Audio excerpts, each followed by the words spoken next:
Legend lives on from the Chippewa down of the big lake they call Gitchagooby. Lake, it is said, never gives up her dead when the skies of November turn gloomy. With a load of iron ore 26,000 tons more than the Edmund Fitzgerald weighed empty. Good ship and crew was a bone to be chewed when the gales of November came early. The ship was the pride of the American side, coming back from some mill in Wisconsin. As the big freighters go, she was bigger than most, with a crew and good captain well seasoned.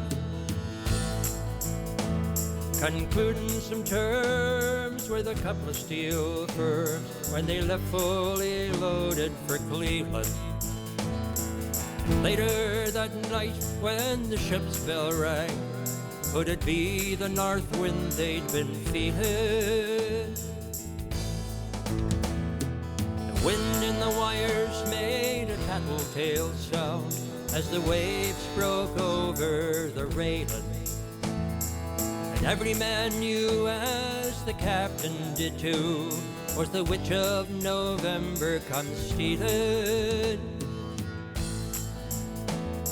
The dawn came late and the breakfast had to wait when the gales of November came slashing. When afternoon came, it was freezing rain in the face of a hurricane west wind.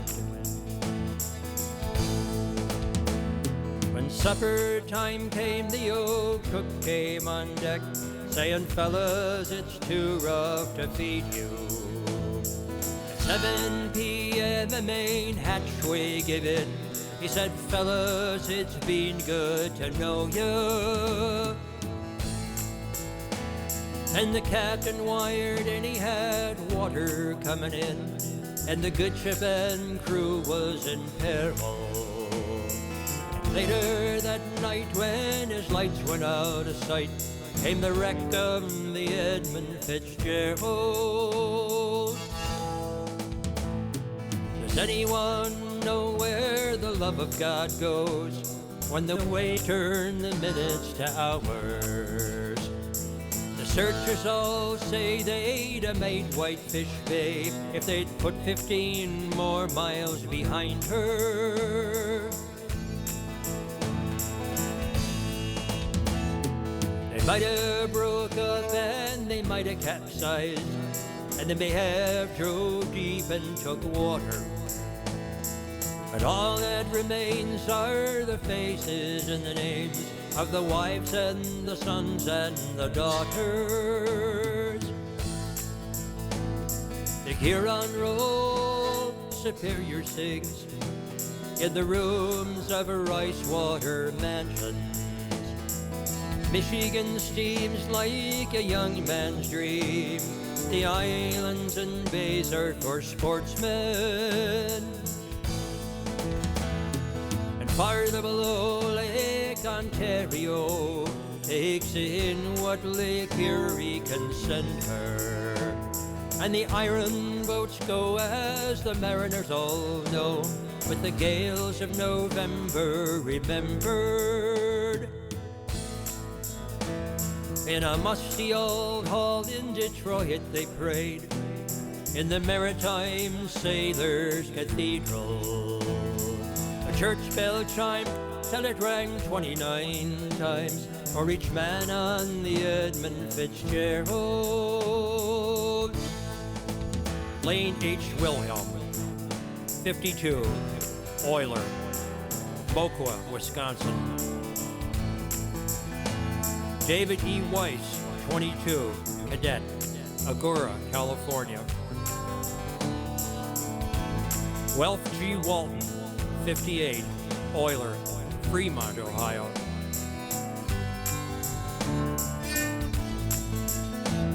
Mark A. Thomas, 21, deckhand, Richmond Heights, Ohio.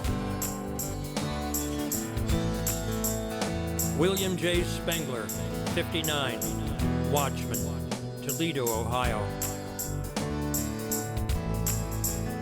John D. Simmons, 63, wheelsman, Ashland, Wisconsin.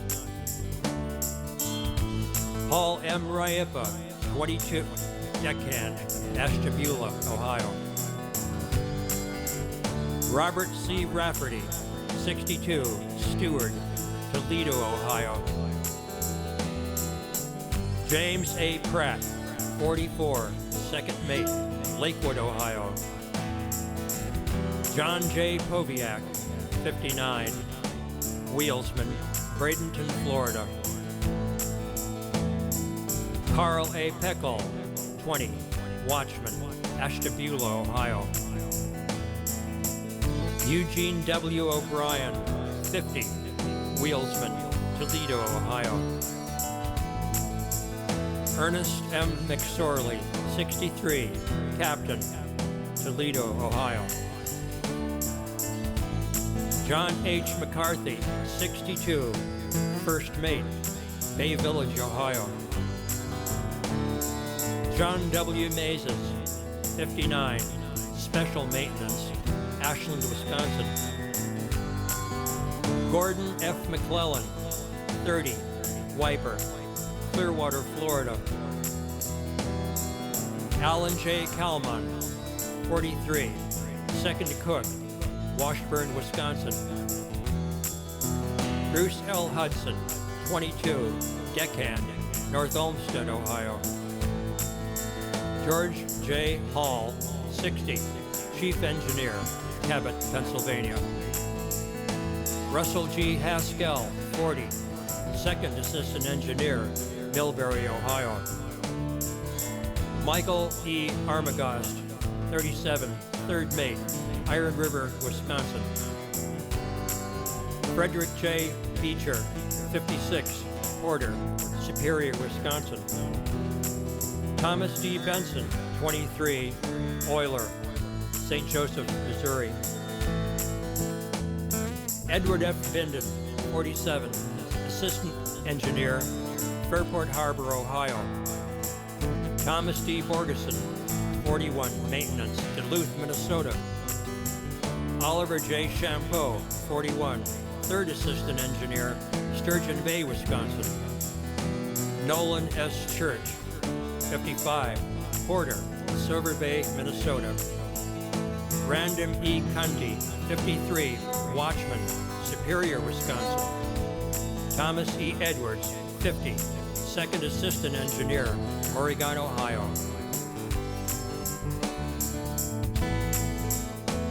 Legend lives on from the Chippewa down of the big lake, the Cowichicoohee. Superior, it said, never gives up her dead when the gales of November come early.